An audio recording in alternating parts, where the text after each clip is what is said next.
Estamos en Crónicas de la Ciénaga.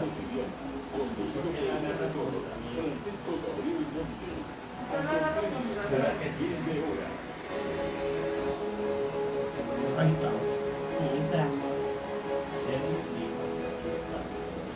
Hoy es 21 de marzo.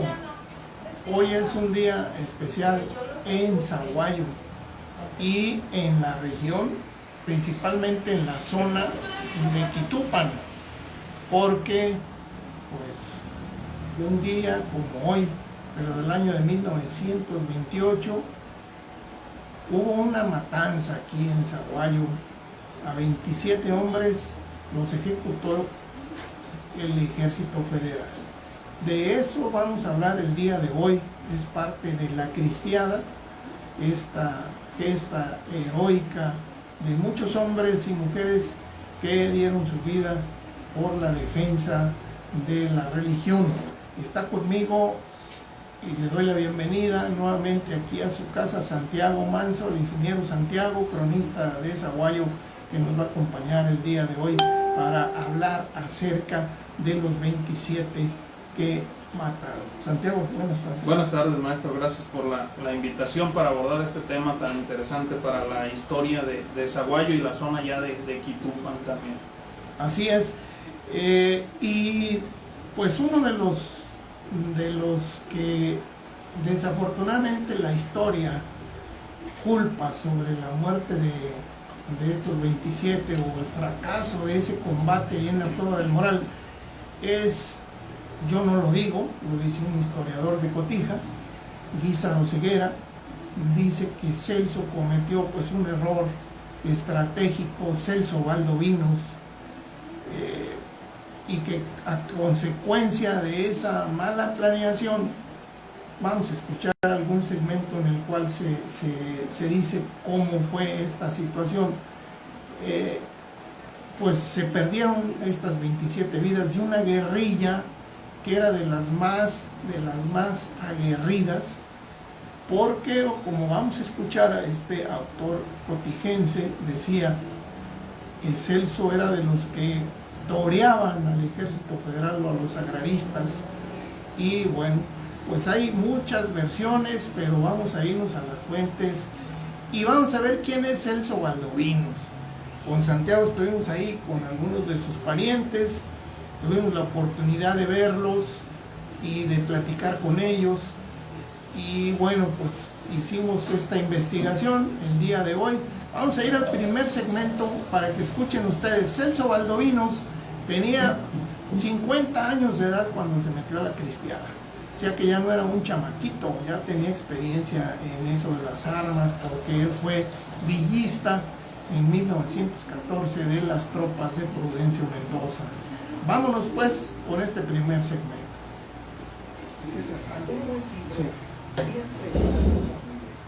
Letras libres, lectura libre.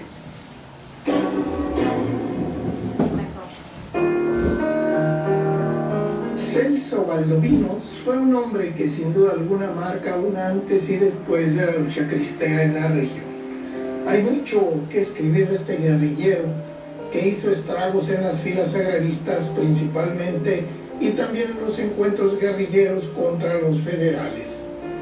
Pero quizás su mayor y grave error lo cometió aquel día en que la guerrilla que estaba sumando con sus subalternos Manuel Andrade y David Galván la batalla de la Cueva del Moral, que sería uno de los acontecimientos que marcaría a Zaguayo en la guerra cristera, y ejecutados los 27 hombres que formaban el grupo de Valdovinos, quedó para la posteridad en la histórica foto tomada ex profeso para dar a conocer las ejecuciones de los cristeros. Pero ¿quién era Celso Valdovinos? Trataré de formar una historia con los escasos datos que se tienen de él y por las entrevistas realizadas en su familia y algunos documentos de mi archivo personal. Nacido en Agua Blanca, un pequeño pueblo que pertenecía a la Vicaría Fija de Quitupan, sujeta en aquellos tiempos a la parroquia de Mazamitla, fue hijo de Rafael Valdovinos y de Marta Becerra. Nació el año de 1887 y le pusieron el nombre de Celso, debido a que 2 años antes, en abril, había nacido su hermano mayor, a quien habían llamado también Celso, pero el siguiente mes de mayo de 1885 encontramos su acta de defunción en la parroquia de Quitupa. Había muerto pues el primer Celso. La casualidad es que 2 años después nació otro varón y lo llamaron Celso, el que sería ese luchador incansable contra la revolución de las ideas bolcheviques de calles, convirtiéndose en defensor de la fe que profesaba, que por perseguir un anhelo entre lo divino y lo humano, cayó atravesado por las balas y para ser decapitado y exhibido como un trofeo que rara vez era expuesto al público nacer, porque los odios eran tantos y tanto les había dado guerra y lata que deciden decirle a la gente del distrito de Jiquilpan: esta es la cabeza de ese bandolero que por fin cayó. Parte de su infancia la vivió en Cotija de la Paz con sus padres y hermanos, en aquel ambiente de un pueblo católico hasta las cachas, tierra de sacerdotes y obispos, donde la tradición católica se diseminaba casa por casa, conciencia por conciencia. Crece Celso y se forma como muchos católicos, respetando la tradición de la iglesia, los dogmas de fe, y esa fe que lo llevó a ser temerario, porque Dios lo protegía. Allí vivió casi 10 años. Agua Blanca, el pueblo de donde era originario Celso, del municipio de Quitupan, a 6 kilómetros de San Diego, con rumbo a Cotija, formaba concéntricamente una microrregión con los pequeños poblados de Santa Fe, Los Llanitos, Poca Sangre, La Cuesta, Lagunillas, Llano Largo, Las Tablas, Cerro de Piedra, El Lobo, algunas ya en territorio michoacano, la mayoría en jalisciense. Pasando la laguna de Guadalupe está el Quiringual, y adelante del Moral, yendo a la laguna de San Juanico, tienen sus riberas las rancherías del Flechero, Jaripitiro y San Juanico, ya muy cerca de Cotija de la Paz. Todo aquello lo conocía Celso como la palma de su mano, pues vivió en las tablas donde sus padres se fueron a vivir y a trabajar la tierra y la ganadería, y no dejaban de bajar a los pueblos grandes a la venta de quesos y a la compra de víveres que requerían. En esta microrregión es la que, al iniciarse la cristiada en enero de 1927, vivían Celso y David Galván, José Barajas y su hijo, y otros que se levantaron en aquella zona y en su tierra natal, Agua Blanca. Decidieron ir a la guerra bajo la comandancia de Celso porque era el más bragado, sagaz y atrevido, sabía usar bien las armas. Todos confiaban en él. Como era el más grande de edad y mayor experiencia, se acogieron bajo el mando y protección de Valdovinos, cuando Prudencio Mendoza lo nombra capitán de guerrilla por haber sido subalterno de él en las guerras villistas que habían pasado de 1914 a 1917. Tomado de Crónicas de Zaguayo, tomo 3, del artículo Celso Valdovinos y los 27 de Francisco Gabriel Montes Ayala.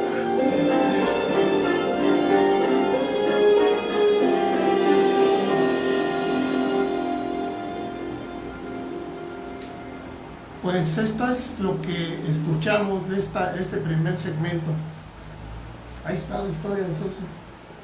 Así es, está una reseña de quién fue Celso Valdovinos. Aún recuerdo ahora para diciembre, maestro, que fuimos a visitar a su familia y pues escuchar todo esto de Celso y conocer parte de por qué fue elegido como cabeza de esta tropa de cristeros. Él comúnmente dice alguno de los autores, se movía con entre 20 o 30 personas, ¿verdad? Entonces, pues es importante conocer por qué estaba al mando. Ya vemos cómo era su carácter, cómo era su forma de pensar. Él ya tenía mucha experiencia, como lo decía usted, era un hombre de 50 años que ya había participado en el tema del villismo, y por esto se le da el nombramiento como pues uno de los generales, ¿verdad?, de ahí al mando de don Prudencio. Don Prudencio Mendoza. Así es, miren, Vamos a saludar a Oscar Solís, dice que listo para ejercitar la neurona con nuestros temas. Pues gracias, paisano. También a Lucy Valencia, Marco Cepeda, Miguel Frutos, Ana Alcázar también, saludos, dice saludos Nino, saludos también. Padre Simón Rodríguez, saludos padre hasta la diócesis allá de León, Guanajuato. Miren, Celso, yo no quise tratar mucho la cuestión porque espero que se hagan ustedes del volumen número 3 de Crónicas de Zaguayo. Ahí van a ver ustedes lo que escucharon es parte de una breve semblanza de la niñez y de algunos datos, pero ¿de dónde se sacan esos datos? Miren, de los libros sacramentales. Cuando Celso se casó, en la información matrimonial siempre se pregunta de dónde eres, dónde has vivido, qué tanto tiempo, dónde has estado. Entonces, de ahí sacamos la fecha de nacimiento de Celso Valdovinos, porque yo no tuve tiempo, la mera verdad, de estar revisando los libros de hoja por hoja, pero con la información matrimonial ahí te dice el año de nacimiento. Fue en abril de 1887 cuando nace Celso Valdovinos. Entonces, 2 años antes se había muerto su hermanito que se llamaba Celso, entonces a él le pusieron Celso por el hermano que se había muerto en días atrás. Entonces, pues Celso Valdovinos era un hombre ya hecho y derecho, maduro, ya de 50 años. Estaba cumpliendo 50, entró a 51 cuando se enrola en la cristiana. Él en el año 27 pues iba a cumplir los 50 años, precisamente en abril del 27 iba a cumplir los 50. Entonces era un hombre ya con mucha experiencia. ¿Cómo andamos de tiempo, Mari? Vamos a corte, ahorita comentamos aquí con Santiago lo de los 27. Sí, se me olvidó mis otros leds, no veo. Ahí me disculpan, en la Casa de la Cultura de Zaguayo tiene el tomo 1 y 2. Te preguntaban que dónde pueden tener los libros. Yo creo que están agotados ya, Miguel. Y lo especial que tiene su vida. Regalan un programa de felicitación para este 10 de mayo en Caja Impacto, con las tradicionales mañanitas y un ramillete de sus canciones favoritas. Madre querida, apártalo desde ahora. Te esperamos en nuestras oficinas ubicadas en la avenida. Sí, están preguntando, están los libros. Miren, los libros de Crónicas de Zaguayo, el 1 y 2, yo creo que ya están agotados. Yo creo que sí. No, están agotados. Y viene Crónicas de Zaguayo 3, que está dedicado a la cristiada. Aquí Santiago hizo un artículo, JJ Mirarte también hizo otro, Elena López Alcaraz en esta vez nos ayudó a hacer este tomo. Y bueno, pues algunos otros artículos interesantes. Viene esto de Celso Valdovinos y los 27. Viene la muerte de la Chiscuaza, por una fotografía interesante que existe, que yo tengo una original. Se la dedicó el jefe del grupo que mató a la Chiscuaza, Eufemio Ochoa. Se lo dedicó a una tía mía y ella me regaló esa fotografía. Está dedicada por atrás, está muy interesante, chiquita. Ajá. Y bueno, pues Librado Manso fue el jefe del grupo y fue el que hizo pues todo el desastre. Pero bueno, son otras historias que iremos avanzando. Pero los libros, pues yo creo que hay que hacerlos en PDF, para que se puedan distribuir más. Espérense poquito y lo vamos a hacer, ¿no? Son excelentes libros, por eso se agotan tan rápido. Pues sí, sí, es un buen equipo de jóvenes que están haciendo mucho trabajo aquí en Zaguayo de crónica, y pues gracias al gobierno municipal. Tu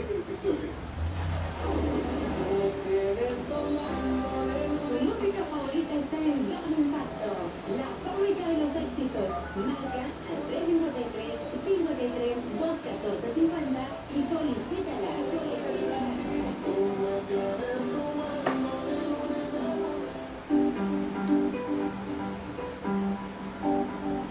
Estás escuchando Crónicas de la Ciénega con Francisco Gabriel Montes. Continuamos.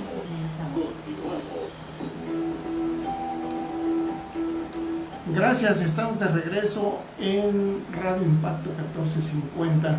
Estamos en Crónicas de la Ciénega. Nos dicen por ahí Miguel Frutos, también Jesús Silva, ¿dónde se pueden conseguir Crónicas de Zaguayo 1 y 2? Ya están agotados, pero vamos a hacer lo posible por hacerlos en PDF. Por ahí vamos a ver los archivos para conjuntarlos y pues los lanzamos por ahí, ¿no, Santiago? En la red, para quien quiera los libros, bueno, pues por lo menos los pueda leer. También nos envió un saludo el doctor Héctor Noé Garibay. Saludos, doctor, hasta los Estados Unidos, y pues saludos a su población, a su pueblo, que son las Arequillas. Me pidieron también saludos, que por qué no saludaba a la gente de Cojumatlán. Claro que sí, les mandamos un saludo a la gente de Cojumatlán, también a Jamay, a Totonilco, que nos sintonizan también por allá en Totonilco, y pues a todos los pueblos. Son una cantidad enorme que están escuchándonos a esta estación, que le escuchan normalmente, pero también lo escuchan en Crónicas de la Ciénega. ¿Algún comentario, Santiago? Ve calentando el ambiente con los 27, ¿qué nos dicen las crónicas? Sí, pues después de haber escuchado un poquito de Celso Valdovinos, pues vemos cómo ahí mencionaba este autor potigense que dice usted, José Guízaro Ceguera, ese tema de que se atrincheran pues en la cueva del Moral, y pues es fácil ahí en un momento de sitiar la cueva y pues tomarlos como rehenes, ¿verdad? ¿Por qué? Tal vez ahí algunos autores también mencionan que fue porque contaban con 2 soldados heridos, entonces se atrincharon ahí para protegerse, pero el gobierno se da cuenta y los hace salir como mencionaban, con el humo de chiles secos, con hierbas, les prenden fuego a los costales de chiles y de hierbas y los arrojan a la cueva. Es la forma en que los hacen salir, para después, primero, esa noche del 18 de marzo, porque cuando los toman presos fue el 18 de marzo de 1928, los llevan a Cotija, ahí duermen el 19, y el día 20 rumbo a Jiquilpan y posteriormente a Zaguayo, donde se va a dar paso el 21 de marzo, un día como hoy, a una de las ejecuciones pues más sorprendentes de lo que fue la Guerra Cristera. ¿Por qué? Porque en un solo día son 27 en un solo lugar, maestro, algo que pues tal vez en ninguna parte de México se había visto, que a tantos en un mismo día y pues en un solo lugar. Cuéntanos, Santiago, tú visitaste la cueva del Moral, Sí. ¿no? He visto las fotos, se ve impresionante hacia abajo, tiene una vista muy bonita. Sí, de hecho la cueva del Moral es un lugar sorprendente. Hoy en día es difícil de subir, pero la gente del Moral nos decía que la forma en que ellos ingresaron fue en descenso, porque es más fácil llegar desde arriba hacia abajo, de atrás hacia adelante, que como nosotros lo hicimos de abajo hacia arriba. Entonces la gente de allá del Moral le llaman la cueva de Galván, creo que hace referencia a David Galván, ¿verdad? Entonces la cueva tiene una vista impresionante, una vista muy amplia, un lugar desde donde ellos podían ver cuando el enemigo pues se acercaba. Tiene una entrada pequeña, pero cuando entras es un lugar muy grande, y pues el estar ahí sí te remota pues al tiempo, a recordar un poco de la historia. Ahí nos guiaron si no hubiera sido por esta persona que nos dio, pues no hubiéramos dado a la cueva. Está llena de árboles, pero una vez que llegas, pues se ve todo el panorama, la laguna de San Juanico, ¿verdad? Sí nos costó un poco de trabajo, acudimos con los productores polacos que vinieron a llevarse un poco la historia y conocimos ahí la cueva, maestro. Entonces sí es un lugar muy especial. Vamos a decirle a David Alejandro Cervantes, saludos David, gracias que te conectas, que dónde se puede conseguir el libro. Ahorita está en imprenta, de hecho hoy estuvimos ahí hablando ya, Filmax, están trabajándose ya, y también saludos a Jesús Núñez, hasta por allá en Sonora, saludos Jesús. Y pues miren, vamos a escuchar la versión de Guízaro Ceguera, pero hay una parte bien interesante, porque es cómo es que Celso Valdovinos se escapa en Jiquilpan junto con Manuel Andrade, con el otro jefe. ¿Cómo es? Y hay algo, pongan ustedes mucha atención, porque resulta que Celso Valdovinos le narró a José Guízaro Ceguera, es el único testimonio que hay de la narración de cómo se fueron. Entonces Celso Valdovinos dice ahí que pues él le pidió a Dios y de repente empezaron a soltarse las cuerdas y de un momento a otro ya estaba suelto, y entonces hace que Manuel Andrade y él pues pasan lo mismo y se van, ¿ya? Y no le tocaba morir aquí en Zaguayo. Saludos a Martín de Toro también. Vamos a ver si escuchamos este segmento. Segundo. Nos han de haber llevado bien amarrados. Por eso Eran los líderes. Lectura libres, lectura libre. Cuando no te toca, no te toca. Y no le tocaba. En febrero de 1927, los de Cotija recibieron a los de la Liga, delegados que nombraron a Prudencio Mendoza y a Maximiliano Barragán como generales, y repartieron el teatro de operaciones militares bajo el mando de estos dos hombres, uno experimentado de la revolución villista y el otro un ciudadano que se aventuraba a mandar una facción y un territorio. Los días posteriores se dedicaron a buscar a los rancheros para engrosar las filas del nuevo ejército libertador. Fue entonces que los de Agua Blanca, con Celso Valdovinos a la cabeza, se van a la Cristera. Todo aquel que tenía armas debía unirse, y así lo hicieron, y se fueron con muchos otros de aquellos rumbos. El 7 de marzo de 1927, Prudencio Mendoza y más de 300 hombres se dispusieron a atacar Cotija a las 8 de la noche. El ataque no se llevó a cabo sino del 8 a las 9 de la mañana. Exitosa la toma de Cotija, los cristeros se retiran. Celso Valdovinos fue nombrado capitán de una guerrilla que manejaba a la perfección bajo la autoridad de Prudencio Mendoza. José Guízaro Ceguera dice en su libro que Celso Valdovinos, originario de las Tablas, Jalisco, hombre rudo, audaz y batallador, era conocido por el capitán Mazorca.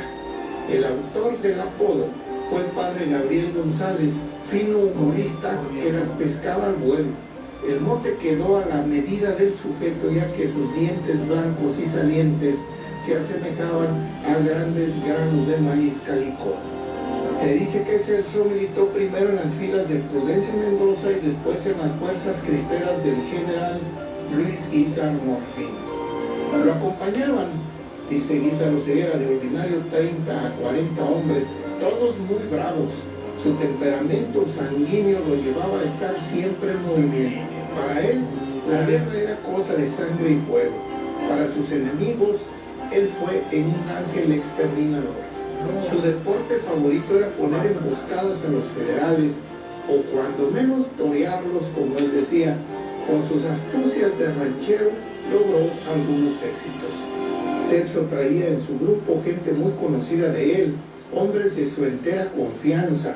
Era sin duda alguna el de mayor edad entre el grupo, y lo respetaban por la valentía que mostraba en los combates. Eran todos de esa geografía que rodea Agua Blanca, la tierra de Celso. A principios de enero de 1928, se unió a las fuerzas del general Luis Guízar Morfín, quien comandaba una parte del sector 2. Lo vemos peleando en los principales combates que se tienen en memoria, en toda esa microrregión y en las comisiones que se le daban, siempre hostigando a los federales y a los agraristas. Todo comenzó el 19 de marzo cuando las fuerzas del 85º Regimiento, al mando del general Anacleto Guerrero Guajardo, tuvo un encontronazo con las fuerzas de Celso Valdovinos en la cuesta de San Francisco, frente al rancho El Moral. Esta fuerza se encontró con una fracción de federales al mando del capitán Chapa del 21º Regimiento de Caballería y le informó al coronel Aguayo diciéndole que había sido tiroteado, por lo que se dispusieron las órdenes por Aguayo para responder el ataque. Entonces descubrieron que estaban en una cueva agazapados. Algunos cristeros estaban arriba de la cueva hacia atrás y fueron dispersados o muertos. Guízar Oseguera lo narra así. En marzo de 1928, los capitanes Valdovinos y Andrade vieron bajar por la cuesta de Jiquilpan una columna federal. Y en vez de elegir un lugar estratégico donde, teniendo en cuenta el valor de sus hombres, podían haberle hecho frente con ventaja, cometieron el error gravísimo de atrincherarse en una cueva disparando ellos los primeros tiros. Sus enemigos los sitiaron. 3 días combatieron con denuedo, pero agotados por el hambre, sed y humaredas pestilentes, se rindieron a los sitiadores. Desde luego, se procedió a conducirlos a Jiquilpan, habiéndose tenido que fusilar allí mismo a 3, uno por estar imposibilitado para caminar y otros 2 porque se negaron a hacerlo como se les ordenaba. El cronista dice que 3 horas después de haber llegado a Cotija y haber fusilado a los 3 primeros, emprendieron la marcha hacia Jiquilpan, en cuyas orillas se afogaron Celso Valdovinos y Manuel Andrade. Guízar Oseguera dice al respecto de la fuga de Valdovinos que le relató él a Prudencio Mendoza y a cómo fue la fuga que le salvó la vida a él y a su compañero. Decía Celso: cuando noté que nos encontrábamos muy cerca de Jiquilpan, pensé que no debíamos llegar allí porque nos iban a tronar, y entonces me dirigí a Dios de todo corazón pidiéndole que nos salvara. Ella no quieres que siga quebrando a tus enemigos, esos hijos de la chingada. Al terminar sentí como si me aventaran de las asentaderas y las riatas empezaron a aflojarse. Le dije en secreto a Manuel, porque todavía no amanecía: vamos deslizándonos en las sombras, ya no siento nudos en la soga. Dios nos hizo el milagro. Caminamos a gatas un rato a tropezones y luego patas pa' cuando son, como dice el refrán. Condenados guachos han de estar bien purgados porque nos escapamos. La fuga de estos 2 hombres no deja de ser sorprendente, dice Guízar Oseguera. El jefe de la escolta federal debió asegurarlos bien dada su peligrosidad y el odio que les tenían. Libertad con dinero, imposible, porque los despojaron de todo al aprenderlos. Compasión, menos, ya que en Cotija habían fusilado a simples soldados. Una fe desviada, diría yo, sin saber si empleo el término apropiado, existe entre gente sencilla de nuestro pueblo. Se dirigen a Dios o a los santos para pedirles cosas notoriamente malas, como tener éxito en un robo o en un asesinato, seguros de que serán escuchados, asevera Guízar Oseguera. Así fue que el día 20 llegaron a Zaguayo y el 21 comenzaron las ejecuciones, ya que narramos en otro capítulo de esta crónica cómo fueron pasados por las armas de uno por uno. Celso y Andrade, los 2 jefes principales, huyeron y con ellos salvaron sus vidas. Le tocaba a David Galván, otro subordinado de ellos, quedar como jefe de aquellos infelices que estaban destinados a ser ejecutados. Así fue que fueron cayendo uno a uno. Guízar Oseguera menciona que del grupo de prisioneros solo se perdonó la vida a los 2 adolescentes, Claudio Becerra y Félix Barajas. Ambos supervivientes me confirmaron los detalles, aclarando que Jesús Zambrano, originario de San Juanico, Cotija, era el ejecutado quien trataron de rematar inútilmente muchas veces, y que Celedonio Capistrán de las Tablas, Quitupan, fue el que murió gritando vivas a la Virgen de Guadalupe y a Cristo Rey. Celso Baldovinos fue asignado a comandar otro grupo de cristeros y Manuel Andrade también. Ambos llegaron a los arreglos. El capitán Manuel Andrade fue asesinado en San Diego después de los arreglos, a pesar de su salvoconducto. Tomado de Crónicas de Zaguayo, tomo 3, artículo Celso Baldovinos y los 27 del autor Francisco Gabriel Montes.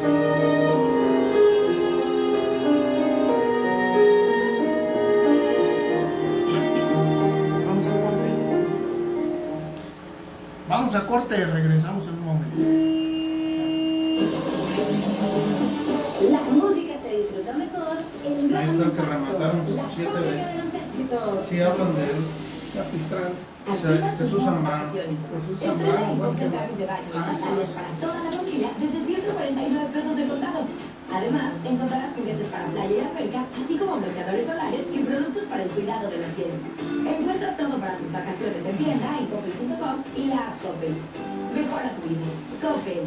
¿Estudias en una clínica de belleza o deseas montar tu Hoy va a haber una misa a las 7:30. profesional? Hay que inventar Para recordar aquí en el Productos de belleza, precios directos de fábrica, mayoreo y menudeo. No somos A los 27 ejecutados. En cualquiera de nuestras sucursales en Zaguayo, Quiquilpan y Los Reyes. Uno mismo a la defensa social es el que narra cuando Pedidos a domicilio al venía bajando del santuario. 28963. Búsquenos en Instagram o Facebook. Casa Marva Profesional. Sí, él dice que dio los balazos y bajó porque se había acabado su guardia y bajó y llegó al gato y ves cuál fue el güey, cómo los iba matando de uno. Es una carta, es un documento del 50. Ella en el David, lo que me mandó usted, el documento de los 27. Ese es el David. Ella, David, ahí viene. Pero yo tengo una copia, ¿no te la mandó? No, esa no la mandó. Está escrita a máquina. Ah, sí. No, esa no la he visto. Esa no la he visto. Acuérdame y te lo mando. Sí. Ahí viene tal como está ahí abajo, dice Zaguayo, Michoacán, dice qué fecha, 1950 y tal. Ahorra 3,000 y llévate 30,000. Esa no lo he visto. Muy sencillo. Solicítalo en tu sucursal más cercana o desde tu celular. Búscanos en Facebook como Caja Popular Zaguayo y aprovecha. Con Alianza, sí. TAC promedio 34.7% no masiva para fines de comparación. Aplica restricciones. ¿Se te antoja algo rápido y delicioso y que no cueste mucho? Ven a Little Caesar por tu pastel de fiesta. Son 2 pizzas grandes de pepperoni, un crazy bread, incluye 8 piezas de pan, una salsa loca de la casa y un refresco de 2 litros, todo por 275 pesos. Pizza. La música se disfruta mejor en Gran Impacto, la fábrica de los éxitos. Estamos de regreso, gracias que nos acompañen. Estamos hablando de los 27 pues, ejecutados aquí en Zaguayo, que alguna gente ha dado en ponerlos como mártires, pero pues ya saben que la iglesia no acepta ese nombre, porque bueno, se supone que un mártir es aquel que no toma las armas.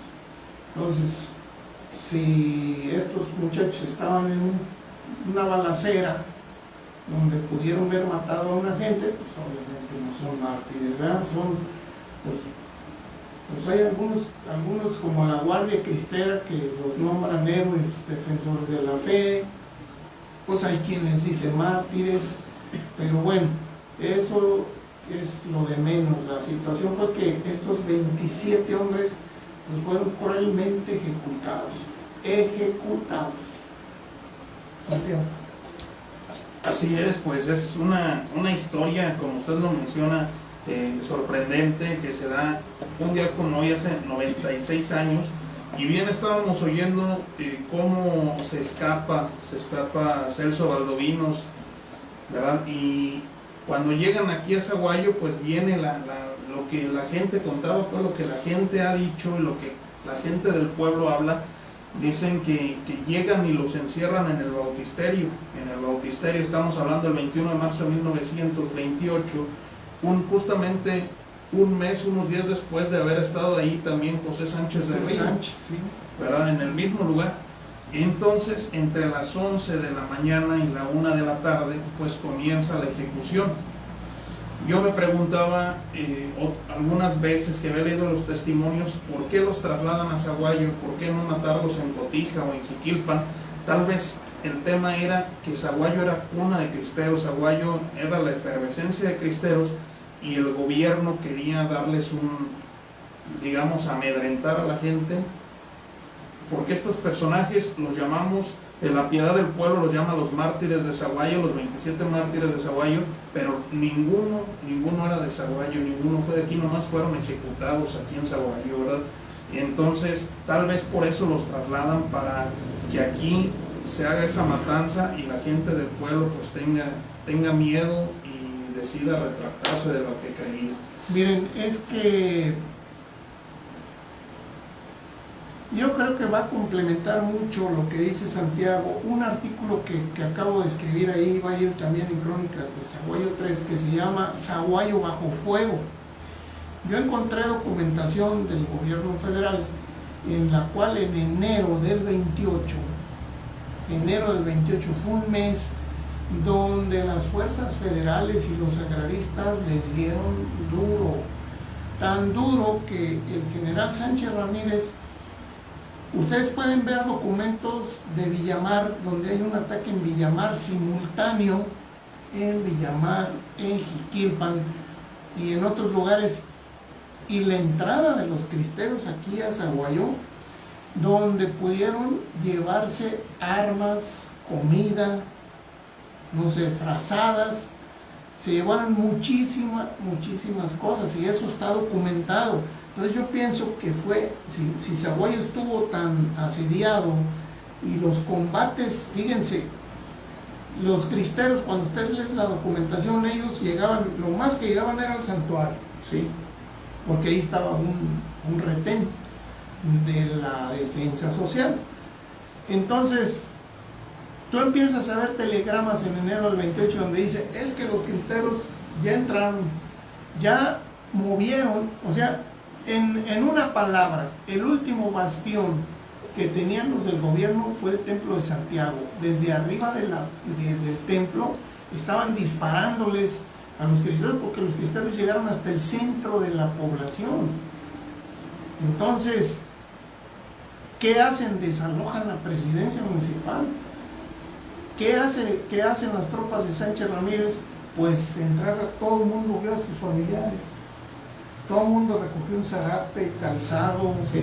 Entonces, las tropas, hay una desesperación que ustedes lo van a leer en ese artículo, se llama Zaguayo bajo fuego, donde el gobierno está desesperado porque no podía controlar ya a la gente de Zaguayo. Se le sale de las manos. Se le salió de las manos en el mes de enero del 28. Resulta que pasan febrero y ejecutan a Joselito, y en marzo, para rematar, ejecutan a los 27. Es como una decir, Ahora va la mía. ahora va la de nosotros, para que les metieran miedo a la gente. Sí. Entonces, por eso se da de esta manera, y entre las 11 de la mañana a la 1 de la tarde, bueno, nuestra gente, nuestros bisabuelos contaban un día muy soleado, el día de la primavera, el 21 de marzo, empieza la ejecución, y pues la pregunta, ¿verdad? ¿Quién vive? Viva Cristo Rey. Y algunos decían el balazo era en la boca y otros en la cabeza. Así se repite la escena 27 veces. Como lo escuchamos ahorita en el audio, pues hay un caso muy sorprendente que le dan, comienzan a dispararle a este cristero, escuchamos ahí a Jesús Zambrano, y pues no muere. Disparan por segunda ocasión, no se muere. Tercera ocasión, así se repite la escena 7 veces, hasta que le abren la camisa y se encuentran con un Cristo. Sí, hay quien narra esa escena. Sí, hay varias narraciones que yo he leído. Y de el algunos. fulano, el soldado que estaba matando a los ejecutados, porque fue una sola persona.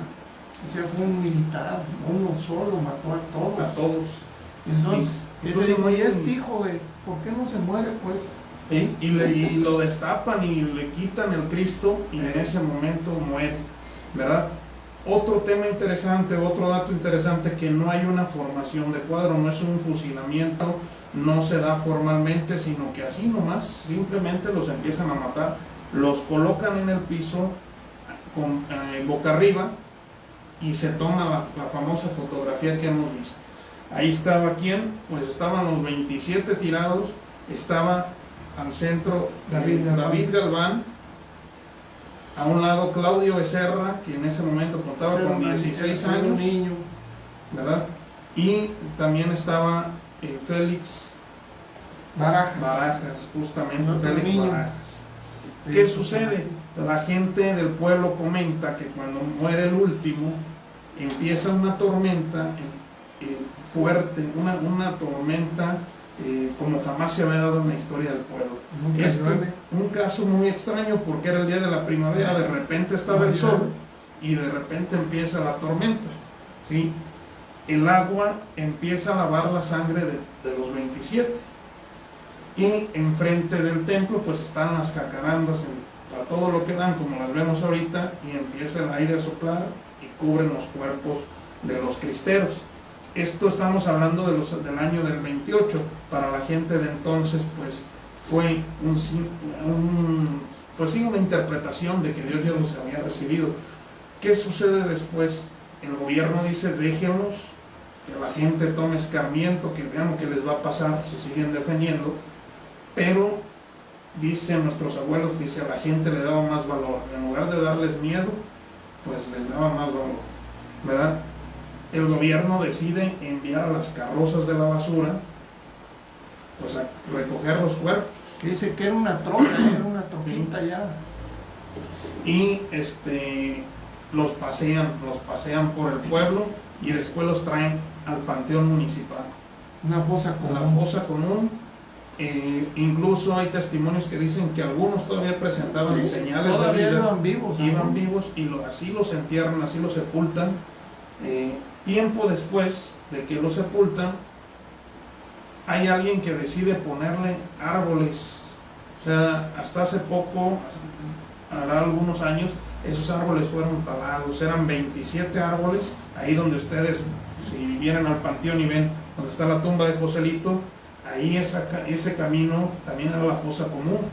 Ahí había 27 árboles grandes, de esos, los eucaliptos, como los que estaban aquí al borde del panteón, en el camino, y representaban a los 27 mártires, ¿verdad? El padre Cerrato pues saca los restos ya en el 45, más o menos 46, y se los llevan al Sagrado Corazón. El padre Cerrato viene acompañado de familiares de los 27, y los familiares pues alcanzan a ver algunas de las pertenencias y a identificar a algunos cristeros por algunas señas o pertenencias que ellos todavía traían. Así es, esa es la historia, y es algo sorprendente, pues, o sea, es algo que sin duda alguna, yo hago esta reflexión y se las hago a ustedes también. Piensen en una cosa: había dos menores de edad, de la edad de Joselito, justamente, que fue Claudio Becerra y Félix Barajas. Sin embargo, le toman una foto a ellos, pero ¿saben qué hacen con ellos? Los mandan a una correccional, a un lugar donde había niños rebeldes allá en México, en el Distrito Federal. Y yo me pregunto, ¿por qué no hicieron eso con José? Era lo que justamente estaba pensando, maestro, porque aquí el padre Cerrato, en una de sus notas, dice: Claudio Becerra, dice, nace en Rancho de Agua Blanca y a los 14 años se une a los cristeros, o sea, en la misma edad de José. Exacto. Dice, el 8 de septiembre del 26. Quiere decir que tenía 15 años o 16 años, claro, menores de edad. Claro. ¿Y por qué a José sí lo matan? Y a él, que eran menores de edad, nomás los mandan a la corrección. Porque la respuesta es la siguiente: yo he encontrado oficios de menores de edad que fueron tomados prisioneros, pero a todos los mandan a la correccional. ¿Pero quiénes eran? El Ejército Federal, los soldados. Los soldados no ejecutaron a niños, Bueno, hasta ahorita de lo que se sabe, posteriormente a lo mejor salen más documentos donde sí nos confirmen, pero hasta ahorita lo que yo he investigado es que no era, casi hacían el mismo procedimiento.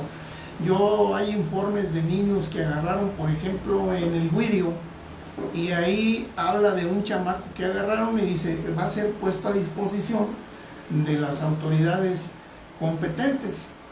Entonces, quien mató a José, y volvemos a lo mismo, es la policía municipal, es la policía municipal de Zaguayo. Entonces ahí ellos sí no se tentaban el corazón, las defensas sociales. Ellos eran agraristas, eran gente que los tenían ahí porque les iban a dar tierras, con la promesa de darles tierras, que les llegaron muy tarde, porque aquí en el ejido de Zaguayo yo creo que es del 35. Así es que ya les llegó muy tarde. O sea que les llegó muy tarde la tierra. Vemos el otro caso, el de Manuel Sánchez González, también 14, 15 años, y también muere, lo matan con un balazo en la cabeza. Así pero, es.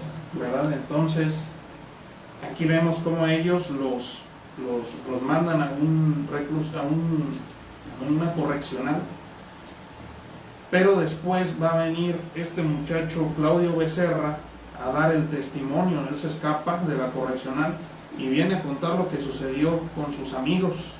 Así es. Aquí el padre Cerrato dice, añade, o sea, es un testimonio de Claudio Becerra, dice, y al contemplar los restos de sus compañeros, da razón de sus embriagueces. O sea, él se lamentaba, dice, por no haber sido escogido como un mártir.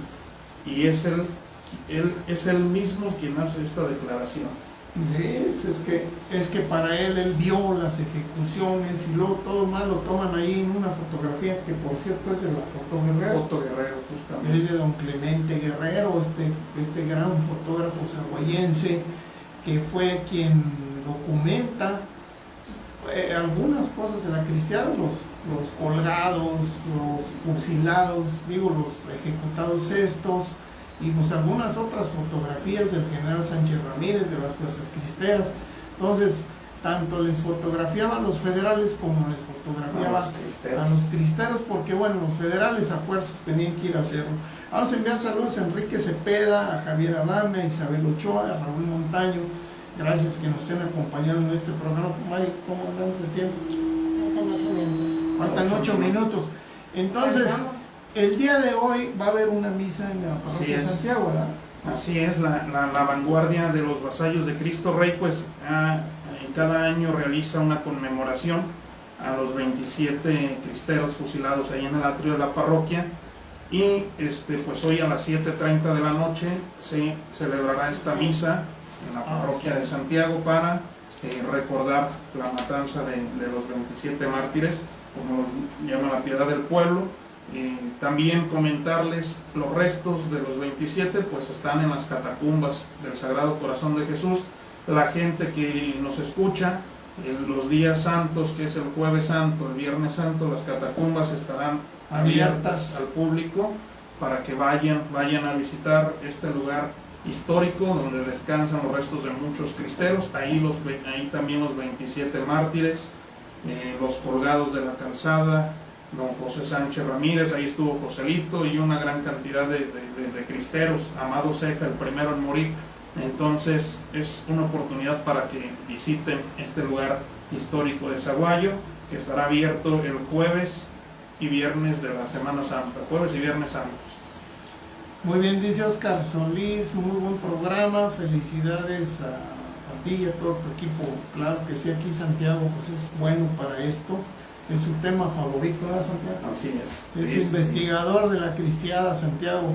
Y además, pues aquí con Mari en controles, me decía Mari que había otro segmento, sí, pero ya no lo vamos a escuchar, ya no lo dijo Santiago, que es la narración precisamente de las ejecuciones de estos hombres, que sin duda alguna es y era parte de ese amedrentamiento que se tenía.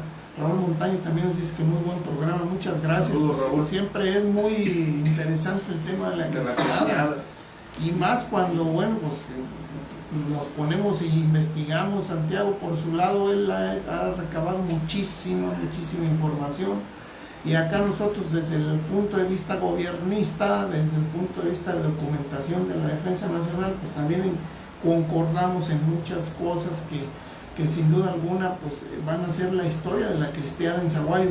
Esperamos que un día nos juntemos pues, para hacer Claro que sí, un libro ya bien armadito de lo que es la cristiada. Y bueno, pues así era el gobierno en aquel momento.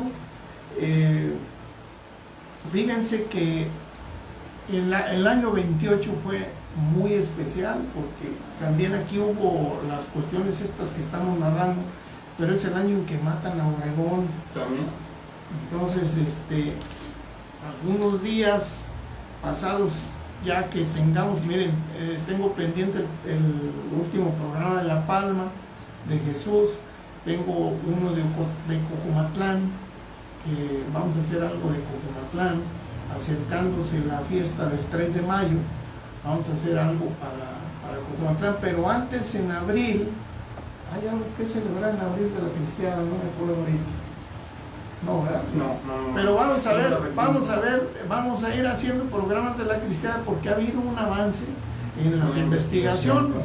Entonces vamos a hacer Fíjese, también hay, ahorita que mencionaba el año 28, también es decisivo en el pueblo porque es el cambio del presidente municipal. Es el cambio de Ismael Silva a Pancho García. Sí. Pero entonces hay un cambio de gobierno en Zaguayo. Un tema sorprendente también sobre este acontecimiento el 21 de marzo es la alusión a esta mujer. Bueno, lo contaba el pueblo, es uno de los testimonios del pueblo, una historia sorprendente, porque hace referencia a una mujer que, de acuerdo a lo que se contaba, pues tenía revelaciones, tenía visiones. Era una mujer que había estado muy enferma, que había quedado postrada en una cama, y pues que ella aseguraba que pues Jesús le hacía revelaciones de acontecimientos que iban a suceder. Ella se llamaba Jacobita, había nacido en Cojumatlán, vivía aquí en Zaguayo, y pues una de sus revelaciones es: veo correr ríos de sangre por las calles de Zaguayo. Ella muere el día 17 de abril de 1927, y al año pasa esta matanza de los 27 mártires, que el agua de la lluvia pues hace correr la sangre por las calles del pueblo, ¿verdad? La gente del Zaguayo dice que ella vio lo que iba a suceder, que ella lo predijo. Se le atribuyen otras predicciones: la caída de Carranza, la entrada de Inés Chávez García a San José de Gracia, ¿verdad? La muerte del padre Alejandro Hernández. La muerte del padre Alejandro Hernández allá en Ocotlán. El vicario de La Palma. Sí, ¿verdad? Ahí Jacobita, en sus revelaciones, se le había prohibido de alguna manera hablarlas, pero ella las escribía. Dice la historia en hojas de maíz, y dice: me llegó un dolor en el estómago porque se me avisó que iba a fallecer el sacerdote. Se corrobora con información que hay en Ocotlán. Ahí está el acta de defunción. Ahí nuestro amigo Chuy de Ocotlán nos ayudó a dar con el acta de defunción del padre Alejandro, y coincide con la revelación de Jacobita. Otro dato interesante: esta mujer está postrada. El doctor Amadeo Galvez le dice: jamás vas a poder recuperar la movilidad de tus piernas, y de un día para otro comienza a caminar después de tantos años de estar postrada, y queda curada milagrosamente, como lo estipulan ahí los documentos del médico, ¿verdad? Del médico y de los padres Arregui y el señor cura don Pascual Orozco. Entonces, pues es un tema interesante. También los restos de ella están abajo, ahí en las catacumbas, para que se den una vueltita a visitar. Saludos a Pilar López desde Chicago. Saludos, Pilar. Raúl Montaño dice: saludos a Santiago y al maestro Gabriel. Muchas gracias, Raúl. Saludos de Francisco Ábalos, el poeta. Pues ya se nos agotó el tiempo, Santiago, y hoy pues a las 7, si quiere ir y participar de esta misa en la parroquia de Santiago Apóstol, ahí en el lugar donde murieron. Nada más dile a la gente qué lugar del atrio fue, donde fue, al lado de Insurgentes. Así es, por el lado de Insurgentes, ahí lo que está en la unión entre Insurgentes y Morelos. esa parte del atrio. Ahí donde está la notaría parroquial, ahí fueron las ejecuciones. Entonces, ese bautisterio es donde está hoy El cuerpo de cera. cuerpo de cera de Joselito, ¿verdad? Sí, ahí.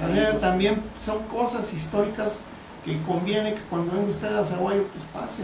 Ahora en Semana Santa va a estar muy interesante y por ahí no dudo que Santiago vayas a andar en las catacumbas. Sí, vamos a andar ahí. Entonces ahí van a escuchar las narraciones de Santiago. Les mando saludos a todos los que nos acompañaron, muchas gracias. Esperanza Galvez, también saludos a todos los que nos acompañaron, y les digo, nos vamos a poner de acuerdo con Santiago para hablar de las nuevas investigaciones sobre la cristiada. Santiago, pues te agradezco. No, pues gracias, maestro, usted al contrario, gracias por la... Y nos vemos dentro de 8 días con otro programa de La Palma de Jesús, que hoy nos interrumpió la cuestión de esto, de los 27 ejecutados. La siguiente semana le daremos un poquito a La Palma de Jesús y luego a Cojumatlán. Mari, muchas gracias en los controles, gracias a Radio Impacto 1450. Y pues ahí estamos con ustedes, lo que se les ofrezca, pues ahí Santiago o sí, su servidor, estamos en las redes sociales, escríbanos, mándenos algo. Y sí les prometemos que vamos a hacer en PDF los libros de Crónicas de Zaguayo. Va a salir el tercero, yo me imagino que en el mes a principios del mes de abril, esperemos. Nos dice saludos a los dos, ¿verdad, Esperanza? Sí, saludos gracias a todos. Pues muchas gracias que nos acompañaron en Crónicas de la Ciénaga, y saludos a la familia de Celso Valdovinos ahí en Jiquilpan, a Jesús Barajas, ¿cómo se llama el señor? Jesús. A Jesús, ¿verdad? Jesús, También. ahí nos Jesús recibió. Barajas, exactamente. Y a Jesús acá en el taller Barajas, acá por Circunvalación, es la familia de Celso Valdovinos. Muchas gracias que nos acompañaron. Buenas tardes. Esto fue Crónicas de la Ciénaga. Crónicas de la Ciénaga. Nos escuchamos el próximo jueves a la misma hora. Gracias.